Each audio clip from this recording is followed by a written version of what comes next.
Assessore Corazzari, ci siamo, partono questi stati generali della pesca, la prima tappa Chioggia, un inizio di un percorso che si concluderà venerdì, dove si darà spazio a tutta la filiera ittica.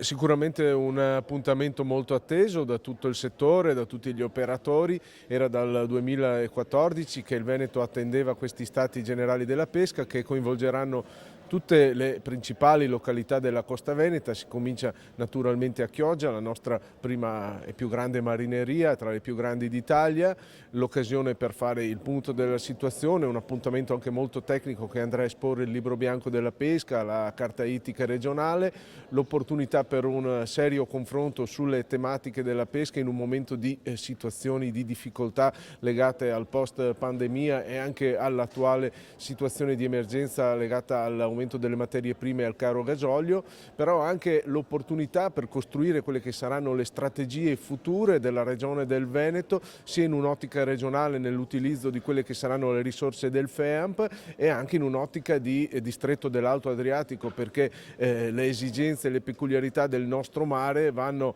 riconosciute e occorre fare delle politiche che siano di area vasta. Tutto mettendo sempre al centro il mondo della pesca, i nostri pescatori, gli acquacoltori,